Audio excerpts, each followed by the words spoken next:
Ta parole est une lampe à mes pieds, une lumière sur mon sentier. Psaume 119, verset 105. La méditation.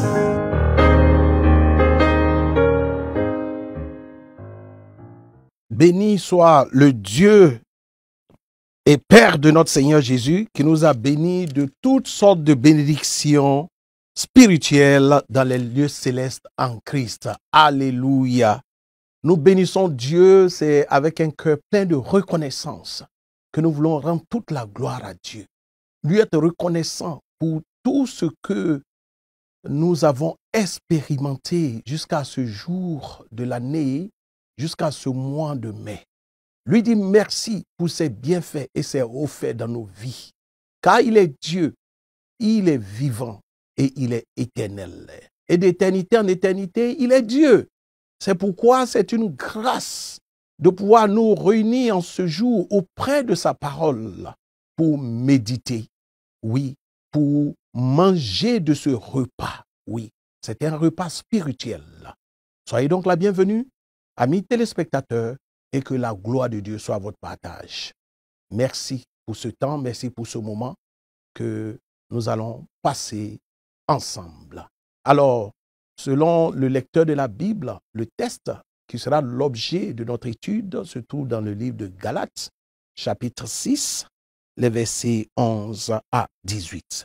Galates, chapitre 6, versets 11 à 18. Et le titre, Jésus, notre sujet de gloire. Alléluia. Je veux que tu répètes avec moi, Jésus, notre sujet de gloire. Il est notre sujet de gloire. Il est notre rédempteur. Nous sommes des rachetés. Il est le sujet de notre louange. C'est pourquoi nous allons tous les jours célébrer son nom, magnifier son nom, exalter son nom, proclamer son règne, déclarer qu'il est Dieu et qu'il n'y en a point d'autre comme lui. Alors, nous allons confier ce temps entre les mains du Seigneur. À toi, le Dieu des cieux, le roi des rois, le Seigneur des seigneurs. Merci pour cette grâce que tu nous accordes encore ce jour, de pouvoir nous réunir autour de ta parole. Enseigne-nous et apprends-nous à mieux te connaître, afin de mieux t'aimer pour mieux te servir. Nous avons besoin de toi.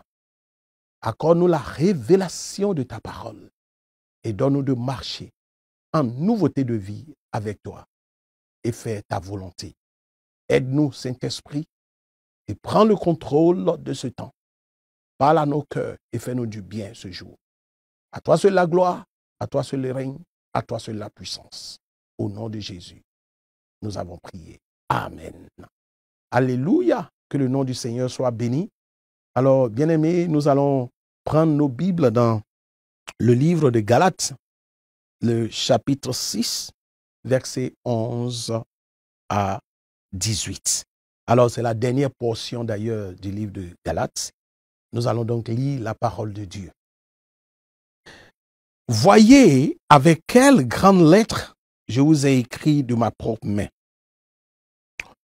Tous ceux qui veulent se rendre agréables selon la chair vous contraignent à vous faire circoncire uniquement afin de n'être pas persécutés pour la croix de Christ.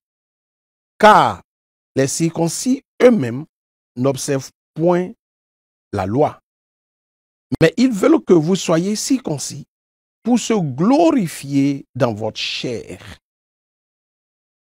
Verset 14. Pour ce qui me concerne, loin de moi la pensée de me glorifier d'autre chose que de la croix de notre Seigneur Jésus-Christ, par qui le monde est crucifié pour moi, comme je le suis pour le monde. Verset 15.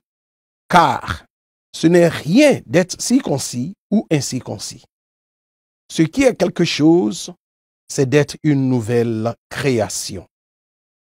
Verset 16. Paix et miséricorde sur tous ceux qui suivront cette règle et sur l'Israël de Dieu. Que personne désormais ne me fasse de la peine, car je porte sur mon corps les marques de Jésus. et verset 18. Frères, que la grâce de notre Seigneur Jésus-Christ soit avec votre esprit. Amen et amen. Alléluia. Alors, il est important de comprendre que Paul a, pour comprendre un peu le contexte, s'adressant, n'est-ce pas, aux Galates, il leur fait parvenir, n'est-ce pas, un message. Et dans ce message que lui-même il a écrit, il essaie de leur donner les dernières résolutions sur la mise en pratique de la vie nouvelle en Christ. La mise en pratique de la vie nouvelle en Christ. Alors, quelles sont donc ces dernières recommandations? C'est ce que sera l'objet de notre étude ce jour. Alors, il faut reconnaître que ce test peut être subdivisé en 3 parties et ce sont des parties qui sont quand même dynamiques parce que elles sont intimement liées. Alors, nous allons voir que du premier verset, du verset 11 donc au verset 13, nous avons bien choisi ce qui prime pour le Seigneur. Bien choisi ce qui prime pour le Seigneur. Et la deuxième partie du verset donc 14 au verset 16, c'est accepter d'être une nouvelle créature en Christ. Accepter d'être une nouvelle créature en Christ. Alléluia. Et la dernière partie donc du verset 17 au verset 18, et nous parlons là de la bénédiction des frères en Christ. Il faut bénir les frères en Christ. Il est bon de bénir, d'être une source de bénédiction pour ses frères et pour son entourage, pour tous ceux qui sont en Christ. Alléluia. Alors, pour commencer, nous allons essayer de voir, d'analyser la première partie qui est bien choisi ce qui prime pour le Seigneur. Alors, les premières lignes nous situent sur le contexte de cette lettre. Il dit, voyez avec quelle grande lettre je vous ai écrit de ma propre main. Paul ici rappelle un peu l'idée selon laquelle lui, il est l'auteur, n'est-ce pas, de ce courrier. Il dit, regardez avec quelle grande lettre. Il met l'accent sur la graphie, la forme, la grande forme, n'est-ce pas, des mots qu'il a eu à utiliser, n'est-ce pas, pour rédiger ce courrier. Il dit, je vous ai écrit de ma propre main. Ici, c'est une authentification. Il justifie ici que il n'y a pas eu, ce courrier ne provient pas d'une autre personne qu'en dehors de lui. Il en est l'auteur et le concepteur. Donc, inspiré par le Saint-Esprit, il a écrit ce courrier. Alors, il n'est pas question de douter de l'authenticité de cette lettre. Il rappelle que tous ceux qui veulent se rendre agréables selon la chair vous contraignent à vous faire circoncire uniquement afin de n'être pas persécutés pour la croix de Christ. Alors, l'idée, c'est que Paul s'en prend ici aux judaïsants. Les judaïsants qui, voulant convertir les non-chrétiens, les non-juifs, leur demandaient simplement de se circoncire, c'est-à-dire d'être conformes à la loi. Et ils estiment que les circoncis eux-mêmes n'observent point la loi. Et c'est le constat que Paul fait. Et ici, il met l'accent sur le caractère de la religiosité des judaïsants. De ceux qui font l'office de ce qu'il est convenu d'appeler une certaine hypocrisie et une manière, n'est-ce pas, de se vautrer et de marquer une certaine religiosité et de parcourir un certain rituel à travers la loi. Or, les circoncis eux-mêmes n'observent point la loi qu'ils obligent, n'est-ce pas, aux non-judaïsants. Alors, mais il veut que vous soyez circoncis pour se glorifier dans votre chair. L'idée ici, c'est que tout ce qu'ils sont en train de faire, c'est juste de ce qu'on peut appeler du tape à l'œil. Oui, le tape à l'œil, c'est cette idée qui consiste à marquer sa religiosité de façon charnelle, de façon physique. Oui, à travers les œuvres, vouloir impressionner. Alors, il dit, mais ils veulent que vous soyez circoncis. Mais pour ce qui me concerne, Paul va donc donner sa posture. Et sa posture est celle qui est conforme à la vie avec Christ. Alléluia. Il dit, pour ce qui me concerne, loin de moi la pensée de me glorifier d'autre chose que la croix de notre Seigneur Jésus, par qui le monde est crucifié pour moi, comme je le suis pour le monde. Alors, Paul invite ici les Galates à accepter d'être une nouvelle créature en Christ. Et cela a des exigences. Et les exigences vont de tout ce qui est rituel, tout ce qui est sacrifice, tout ce qui est circoncision physique. Cela n'est plus à l'ordre du jour. Parce que nous ne sommes plus sous la loi, nous sommes désormais sous la grâce et la vérité en Jésus-Christ. Alléluia. Alors, Paul traduit ici la nouvelle posture qu'il faille avoir, être une nouvelle créature en Christ. Voici le nouveau paradigme qu'il faut adopter. Il dit, le monde est crucifié pour moi, comme je le suis pour le monde. Et ça doit être notre attitude en tant que chrétien. Ok, passer par la crucifixion, à travers l'œuvre accomplie à la croix. Nous devons aussi mourir à la croix par rapport à ce monde. Les plaisirs de ce monde, les désirs de ce monde ne doivent plus être une priorité dans notre vie. Nous devons faire l'effort de marcher en conformité de vie avec la parole de Dieu et faire la volonté de Dieu par l'action du Saint-Esprit. C'est le Saint-Esprit qui peut nous aider en cela. Seuls nous ne pouvons pas. Seuls nous n'avons pas cette capacité. La Bible déclare que c'est à Dieu qu'appartient le vouloir et le faire. Alléluia. Sans le Saint-Esprit, nous ne pouvons rien. Et c'est pourquoi nous devons nous abandonner entre ses mains afin qu'il nous conduise. Mais nous devons être disposés et disponibles et être sensibles à sa voix. Et il dit, car ce n'est rien d'être circoncis ou incirconcis. Ce qui est quelque chose, c'est d'être une nouvelle création. Oui, une nouvelle création. Pas une création nouvelle, mais une nouvelle création. Alléluia. Une nouvelle création, ce qui implique nécessairement une mort à l'ancienne vie et une renaissance à une vie nouvelle.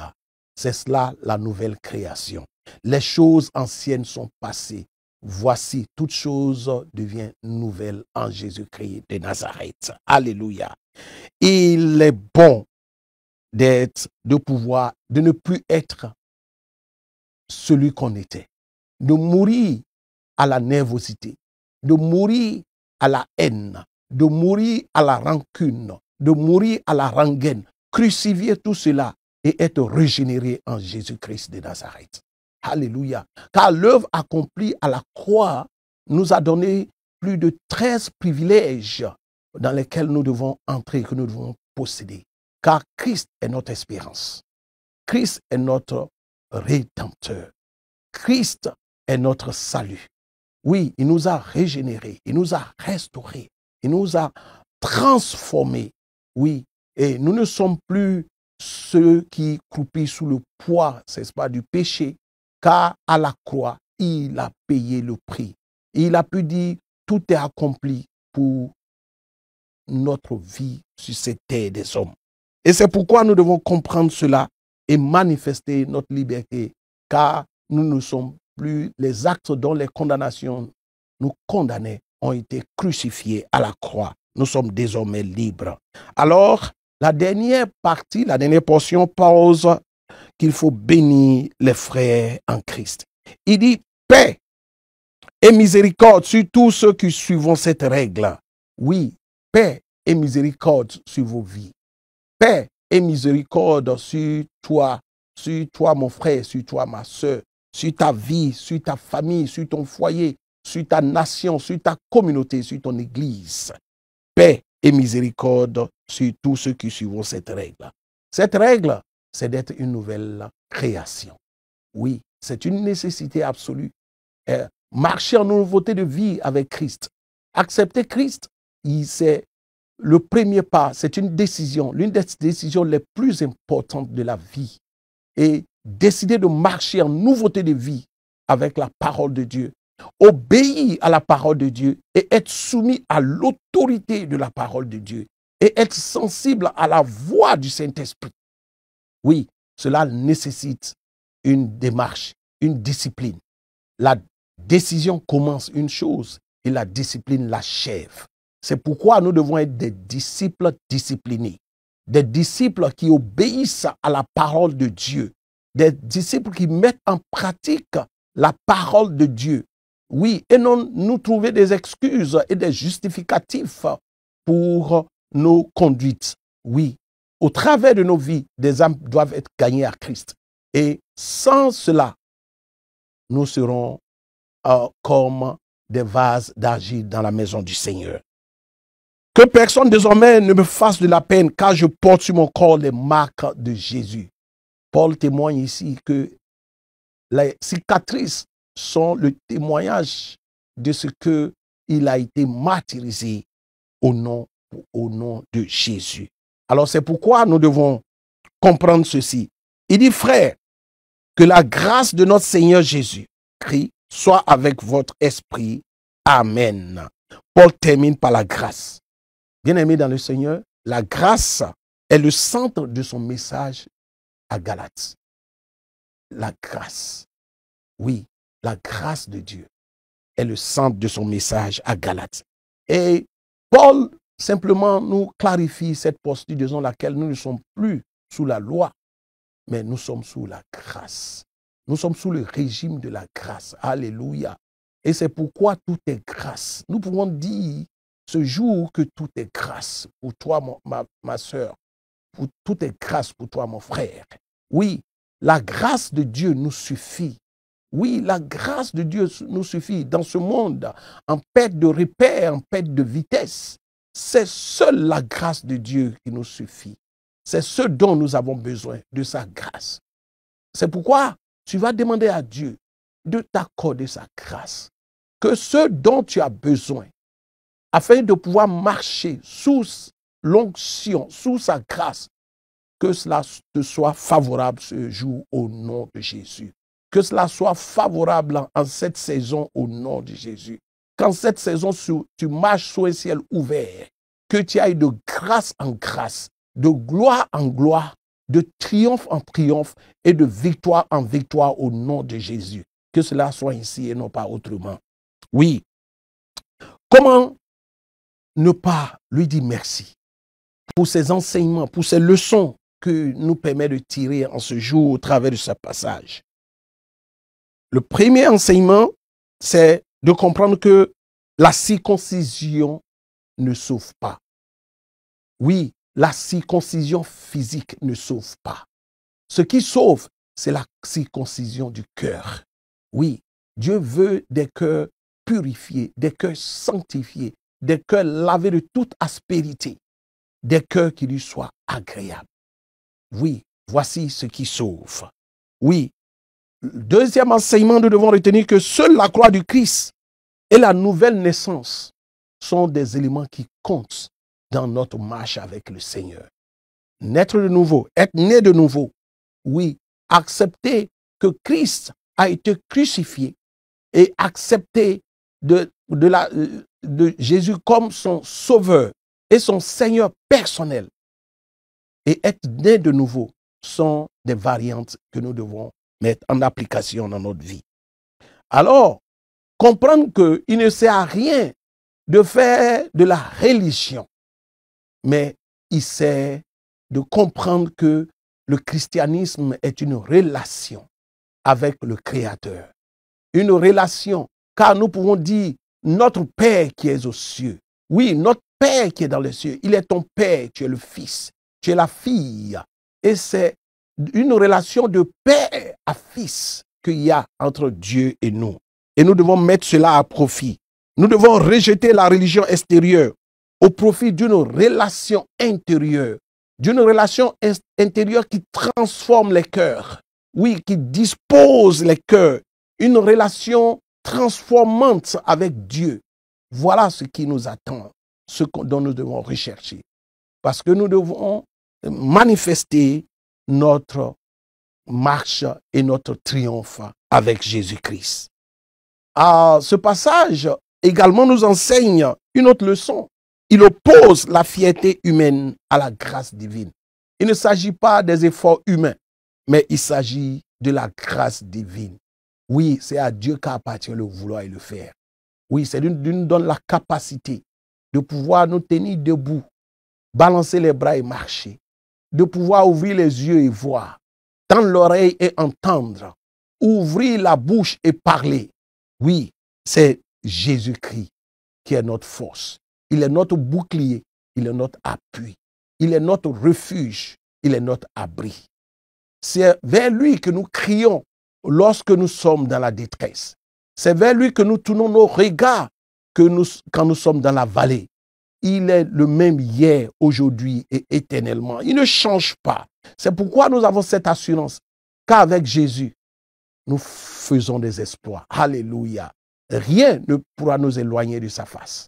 Rien ne pourra nous éloigner de lui, car il est avec nous, il est en nous et il est pour nous par l'action du Saint-Esprit. Oui, la fierté humaine, c'est ce que nous devons éviter aujourd'hui. Oui, nous devons éviter la fierté. Quel que soit ton statut, sache que tu es sous l'autorité du Saint-Esprit. Quel que soit ton statut, que tu sois un leader, que tu sois un berger, que tu sois apôtre, que tu sois docteur, que tu sois pasteur, quel que soit ton statut, sache que nous demeurons sous l'autorité du Saint-Esprit. C'est le Saint-Esprit qui règne, c'est lui qui est le chef. Oui, alléluia, que la gloire revienne à Dieu. Alors, comment ne pas dire merci à Dieu? Parce que au travers de ce passage, il vient de nous faire comprendre que nous devons bien choisir ce qui prime pour le Seigneur. Et ce qui prime pour le Seigneur, c'est la marche par l'Esprit. Marchons par l'Esprit, bien-aimés. Évitons tout ce qui est charnel. Évitons tout ce qui relève de la chair. Évitons les plaisirs de ce monde qui est sans repère, ce monde qui a complètement mis l'œuvre de Dieu en parenthèse, ce monde qui est à volo. Nous devons revenir aux fondamentaux de la vie chrétienne. Oui, des fondements. Ne déplaçons pas les bornes que les anciens ont placées. Alléluia. Bien-aimés dans le Seigneur, il est bon de rappeler encore que nous sommes une nouvelle créature en Christ. Les choses anciennes sont passées, toutes choses deviennent nouvelles. Alléluia. Marchons en nouveauté de vie avec la parole de Dieu, avec le Saint-Esprit. Le Saint-Esprit est avec nous et il nous conduit et il nous inspire. Que tout ce qui va être obstacle à notre marche avec le Saint-Esprit soit consumé par le feu au nom de Jésus-Christ. Que tout ce que le diable va manifester contre notre vie spirituelle soit voué à l'échec. Nous sommes victorieux car nous savons en qui nous avons cru. Ce Dieu tout-puissant, c'est lui qui nous conduit, c'est lui qui nous relève lorsque nous sommes fatigués, c'est lui qui nous relève lorsque nous sommes tombés et c'est lui qui nous conduit vers des sentiers élevés pour la seule gloire de son nom. Oui, à toi seul la gloire, à toi seul le règne, à toi seul la puissance. Gloire et louange à toi. Béni sois-tu notre Dieu, béni sois-tu notre Père. Béni sois-tu, ô Jésus. Nous avons confiance en toi. Oui, et prends le contrôle de nos vies et manifeste ta gloire dans tous les aspects de la vie de mon frère, dans tous les aspects de la vie de ma sœur. Oui, merci pour ce jour. Que ton règne vienne et que ta volonté soit faite sur la terre comme au ciel. C'est dans le précieux nom de notre Seigneur Jésus que nous avons médité. Amen, amen et amen.